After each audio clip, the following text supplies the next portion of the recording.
Hello and welcome. As we navigate our later years, prioritizing health becomes more important than ever. We strive to make good choices, but sometimes the information about diet and disease risk can feel overwhelming or contradictory. Have you ever wondered if some of the everyday foods and drinks you enjoy, perhaps even certain combinations, might be inadvertently increasing your risk of developing cancer down the line? Many people think cancer risk is all about genetics or bad luck, or perhaps dismiss dietary advice assuming everything causes cancer anyway.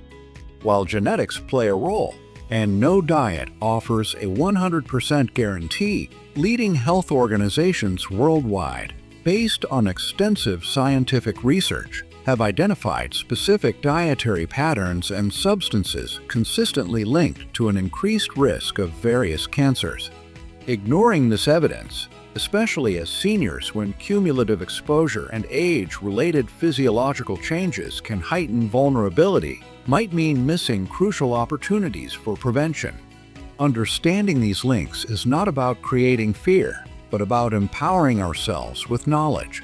Today, guided by the classifications and recommendations from globally respected bodies like the World Health Organization (WHO), the International Agency for Research on Cancer (IRC), the World Cancer Research Fund (WCRF), and major cancer societies, we are going to delve into 4 specific drinks or significantly food and drink combinations that seniors should consider avoiding or strictly limiting to help lower their cancer risk. These aren't based on fleeting trends, but on substantial scientific evidence evaluated by experts. By the end of this video, you'll gain a clearer understanding of why these specific items and combinations pose a risk, the scientific mechanisms thought to be involved, and most importantly, practical, actionable steps you can take to make more informed dietary choices that support your long-term health and well-being, potentially reducing your risk of developing certain cancers. This information is compiled from authoritative sources in cancer research and public health. However, I must emphasize again, this is general information. Please consult your personal physician or a registered dietitian for advice tailored to your individual health status and needs before making significant dietary changes. Some of these connections, especially the impact of combinations, might be surprising. So, let's explore the evidence together, starting with one of the most clearly established dietary risk factors for cancer. Point 1. Alcoholic beverages, particularly when combined with smoking. Risk factor number 1. Alcoholic beverages, especially when combined with tobacco use.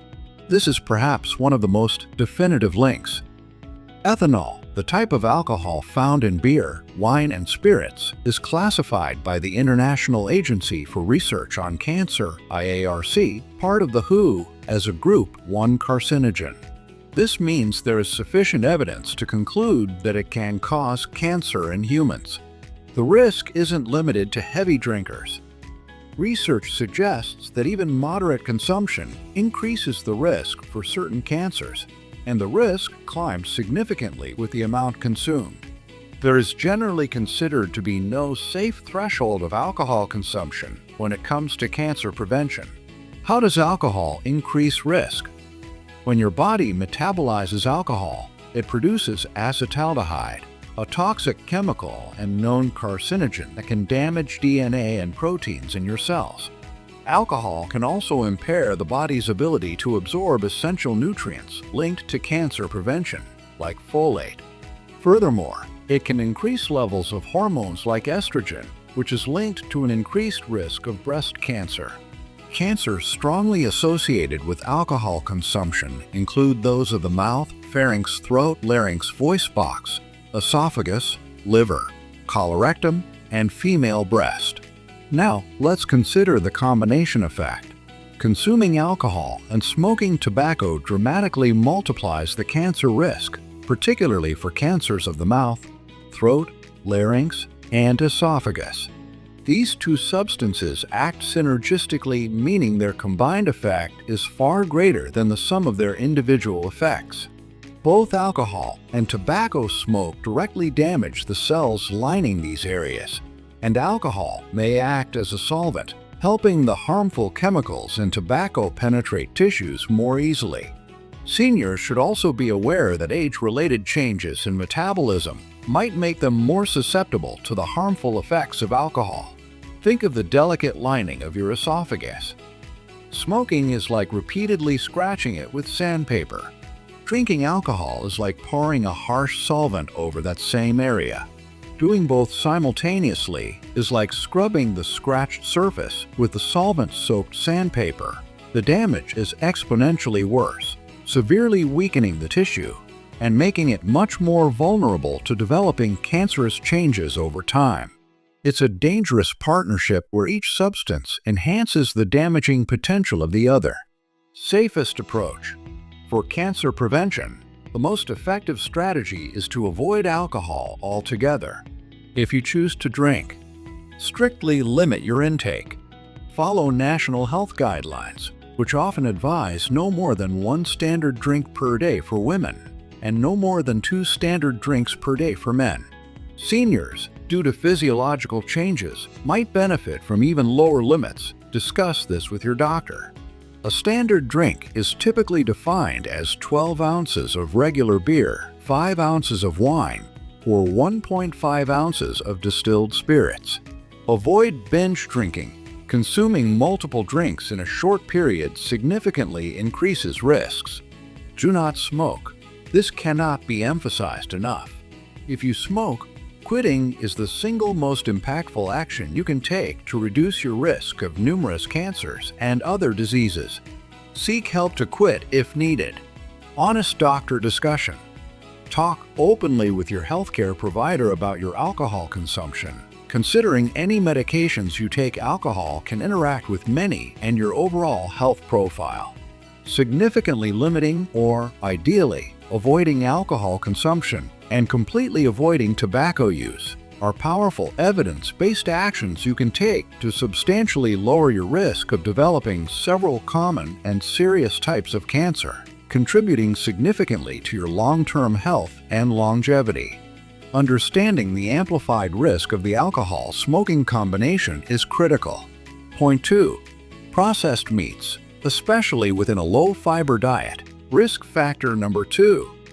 Regular consumption of processed meats, particularly when combined with a diet low in fiber. This is another area with strong scientific consensus. Processed meats, defined as meats transformed through salting, curing, fermentation, smoking, or other processes to enhance flavor or improve preservation. Think ham, bacon, sausages, hot dogs, salami, jerky, canned meat. Deli meats like pastrami or bologna are classified by IARC as Group 1 carcinogens, meaning there's convincing evidence they cause cancer, specifically colorectal cancer. There's also some evidence linking them to stomach cancer. Why are they risky? Several factors are involved. Nitrates and nitrites are often added as preservatives. In the body, especially in the gut, these can form N-nitroso compounds, NOCs, which are known carcinogens that can damage the cells lining the colon. Processed meats also often contain high levels of heme iron found naturally in red meat, which, in excess, might promote the formation of NOCs or create oxidative stress, potentially damaging DNA. Additionally, cooking methods often used for processed meats, like grilling or frying at high temperatures, can produce other carcinogenic chemicals known as heterocyclic amines, HCAs, and polycyclic aromatic hydrocarbons, PAHs.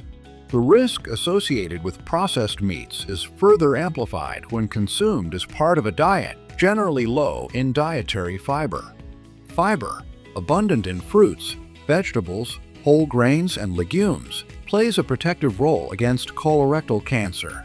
It adds bulk to stool, potentially diluting carcinogens and speeding their passage through the colon, reducing contact time with the colon lining. Fiber also nourishes beneficial gut bacteria, which produce short-chain fatty acids like butyrate. known to have protective effects on colon cells. Therefore, a diet high in processed meats and low in fiber creates a particularly unfavorable environment in the colon. Consider two common dietary patterns. Pattern A includes frequent meals like bacon for breakfast, a deli meat sandwich on white bread for lunch, and perhaps sausage or hot dogs for dinner, with few servings of fruits, vegetables, or whole grains throughout the day. Pattern B focuses on meals like oatmeal with fruit, salads with beans or grilled chicken, fish with brown rice and steamed vegetables, and whole grain snacks. Pattern A combines the intake of potential carcinogens from processed meats with a lack of protective fiber, essentially allowing harmful substances to linger in the digestive system without the sweeping and protective effects of fiber. Pattern B minimizes exposure to processed meat compounds while maximizing intake of protective fiber and nutrients. It's like having potential irritants processed meat byproducts in your house. Fiber acts like a good cleaning crew, regularly sweeping them out and maintaining a healthy environment. Without the cleaning crew fiber, the irritants accumulate and can cause long-term damage. Minimize or avoid processed meats. The recommendation from WCR is to eat very little, if any, processed meat. Treat them as occasional items rather than daily staples. Choose healthier protein sources. Opt for fresh poultry, chicken, turkey, fish, especially fatty fish rich in omega-3s, eggs, and plant-based proteins like beans, lentils, chickpeas, tofu, and tempeh. Limit unprocessed red meat. If you eat red meat, beef, pork, lamb, choose lean cuts and limit consumption to moderate amounts. WCR suggests no more than about 12 to 18 ounces cooked weight per week. Boost fiber intake significantly. Make fruits, vegetables, whole grains, oats, quinoa, brown rice, whole wheat bread/pasta, and legumes, beans, lentils the cornerstone of your diet. Aim for at least 30 grams of fiber per day. Read labels. Check ingredient lists for nitrates/nitrites when buying packaged meats. Moderate cooking temperatures. When cooking any meat, avoid excessive charring or burning. Drastically reducing your intake of processed meats and ensuring a high intake of dietary fiber are two of the most impactful dietary changes recommended by global health authorities to lower your risk of colorectal cancer, a significant health concern for older adults. Point 3. The combination of sugary drinks and ultra-processed foods. Risk factor number 3. Frequent consumption of the sugary drink and ultra-processed food combination. This category requires a nuanced understanding. Unlike alcohol or processed meats, sugar itself or individual ultra-processed food items are not typically classified as direct carcinogens. However, the pattern of frequently consuming sugary drinks like sodas, sweetened teas and coffees, fruit punches, energy drinks in combination with ultra-processed foods, think packaged snacks like chips and cookies, sugary breakfast cereals, fast food, frozen meals, processed baked goods, instant noodles, is strongly linked to increased cancer risk, primarily through its contribution to obesity and related metabolic dysfunction. Obesity is a major, well-established risk factor for at least 13 different types of cancer, including common ones like colorectal, postmenopausal breast, pancreatic, kidney, liver, ovarian, and aggressive prostate cancers. How does excess body fat increase risk? It promotes chronic low-grade inflammation throughout the body, which can damage DNA and encourage cell proliferation. Fat tissue also produces excess estrogen, which can fuel certain breast and endometrial cancers. Furthermore, obesity is often linked to insulin resistance and higher levels of insulin and related growth factors, which can stimulate cancer cell growth. Sugary drinks provide large amounts of calories with little to no nutritional value, contributing directly to weight gain. Ultra-processed foods are typically energy-dense, high in added sugars, unhealthy fats, saturated and trans fats, and sodium, while being low in essential nutrients and fiber. Consuming them frequently not only promotes weight gain, but also contributes to poor overall diet quality, inflammation, and metabolic issues like insulin resistance, creating an internal environment that may be more conducive to cancer development and growth. The combination is powerful because these items are often consumed together and displace healthier, whole foods in the diet. Imagine someone routinely starting their day with a sugary cereal, grabbing fast food, and a large soda for lunch, snacking on packaged cookies in the afternoon, and having a processed frozen dinner. This dietary pattern constantly floods the body with excess sugar and unhealthy fats, provides minimal fiber and protective nutrients, and inevitably leads to weight gain and metabolic stress over time. It's like consistently running a high-performance car on cheap, dirty fuel mixed with sugar. The engine your body gets clogged up, excess fat, runs inefficiently, metabolic dysfunction, overheats, inflammation, and becomes much more prone to serious breakdowns, obesity-related diseases, including cancer. Switching to whole, unprocessed foods and water is like giving the car the clean, high-octane fuel it needs to run smoothly and stay healthy for the long haul. Eliminate or drastically reduce sugary drinks. Make water your primary beverage. Unsweetened tea, coffee in moderation, and sparkling water are good alternatives.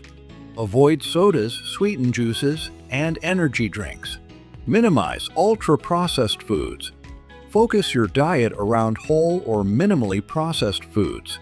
Fruits, vegetables plenty. Whole grains, legumes, nuts, seeds, lean poultry. Fish, eggs, plain dairy or fortified plant-based alternatives. Cook at home more often. This gives you control over ingredients, portion sizes, and cooking methods. Read labels vigilantly.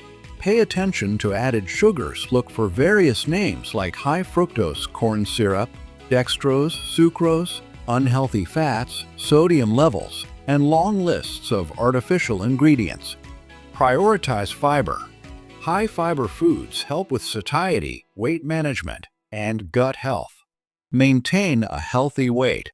Combine a healthy diet with regular physical activity, including the alternatives we discussed earlier, to achieve and maintain a weight within the healthy range for your height. Discuss a healthy weight goal with your doctor. Reducing intake of sugary drinks and ultra-processed foods is a cornerstone strategy for preventing obesity and improving metabolic health.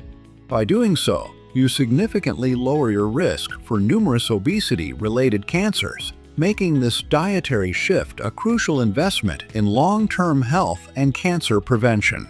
Cutting down on sugar and processed foods can be challenging. What's one swap you could make this week? Share your idea below. Your like also helps others see this important info. Point 4. Habitually drinking very hot beverages. Risk factor number 4. Habitually drinking beverages that are very hot. This final point might be less familiar to some, but it's recognized by cancer authorities.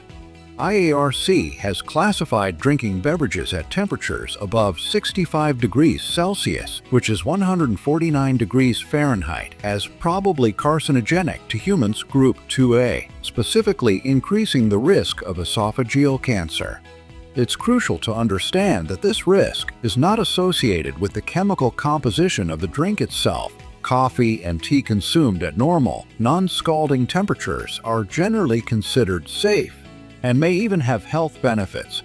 The risk is purely related to the high temperature. The proposed mechanism is chronic thermal injury. Repeatedly exposing the delicate epithelial lining of the esophagus to scalding hot liquids causes cell damage and inflammation. Over a long period of habitual consumption at these very high temperatures, this chronic injury and the subsequent cell regeneration process might increase the likelihood of errors occurring during cell division, potentially leading to cancerous changes. This risk has been particularly observed in populations where consuming beverages like mat, tea, or coffee extremely hot is a long-standing cultural practice. While perhaps less prevalent as a primary risk factor in some Western cultures compared to others, it's a simple risk factor to mitigate, and seniors might have ingrained habits or potentially increased tissue sensitivity that make this relevant. Think of someone who pours boiling water over tea leaves or coffee grounds and starts sipping almost immediately, consistently tolerating that scalding sensation down their throat. They might even pride themselves on being able to drink things hotter than others can handle. While it might seem innocuous, this habit, repeated daily for years, is essentially causing repeated low-grade burns to the esophageal lining. It's analogous to getting a mild sunburn on the same patch of skin day after day. While each individual burn might seem minor, the cumulative damage and the constant need for repair over years significantly increase the risk of developing skin cancer in that area. Similarly, the chronic thermal stress on the esophagus from very hot drinks can elevate the long-term risk of esophageal cancer. Let hot drinks cool down. This is the simple, key takeaway. Allow coffee, tea, soup, or any hot beverage to cool to a comfortably warm, non-scalding temperature before you start drinking it. Aim for below 65 degrees Celsius, 149 degrees Fahrenheit. You don't need a thermometer, but as a general guide, if it feels uncomfortably hot or burns your mouth or throat, it's likely too hot. Wait a few minutes. Test before sipping. Take a small, cautious sip first rather than a large gulp. Be mindful of cultural habits. If you grew up in a culture where drinking beverages extremely hot is the norm, be consciously aware of this potential risk and consider adjusting your habit. Don't add other irritants. The risk might be further increased if combined with other esophageal irritants like smoking or heavy alcohol consumption. Simply allowing very hot beverages to cool to a safe, comfortable temperature before drinking is an easy and effective behavioral change, supported by IARC recommendations that can help reduce the potential risk of esophageal cancer associated with chronic thermal injury to the esophageal lining. It's a small adjustment for a potentially significant health benefit. We've covered some significant ground today, examining 4 specific drinks or dietary combinations that major health organizations and extensive research link to an increased risk of cancer, with particular relevance for seniors. Excessive alcohol, especially combined with smoking, regular consumption of processed meats, particularly in low-fiber diets, the frequent combination of sugary drinks and ultra-processed foods, largely via obesity, and the habit of consuming beverages at scalding hot temperatures. The core message isn't about inducing fear or promoting overly restrictive diets. It's about empowerment through knowledge. Understanding where the strongest scientific evidence points regarding dietary cancer risks allows us to make more informed, conscious choices. While no single food or drink guarantees or prevents cancer in isolation, our overall dietary patterns, practiced consistently over time, can significantly influence our long-term risk. Awareness of these specific high-risk items and combinations is a crucial first step towards adopting a more protective eating pattern. The truly encouraging part is that you have considerable power to modify your risk through dietary choices. It is never too late to start making positive changes. Reducing alcohol and processed meat intake, increasing fiber through whole plant foods, cutting back on sugary drinks and ultra-processed items, and letting your hot beverages cool slightly. These are all actionable steps you can begin taking today. Even small, consistent shifts towards healthier habits can accumulate significant benefits for your health and longevity over time. Remember, always discuss any major dietary changes or specific health concerns with your trusted healthcare provider. So, let's reflect. Which of these points was most illuminating or perhaps most relevant to your own habits? What's one small, achievable adjustment you might consider making this week to nudge your diet in a more health-protective direction? Sharing your thoughts or questions respectfully in the comments below can help us all learn from each other. Thank you so much for investing your time in understanding this important health information today. If you found this video valuable, please give it a like. It helps ensure more people see this content. Please feel free to share it with friends, family, or anyone who might benefit from learning about these dietary risk factors. And if you're not already subscribed, please consider subscribing to the channel and clicking the notification bell for more evidence-based information on health, wellness, and aging well. Leave a comment with your reflections or questions. Your engagement makes this community stronger. Thank you again for watching. Here's to making informed choices for a long, healthy, and vibrant life. I look forward to seeing you in the next video.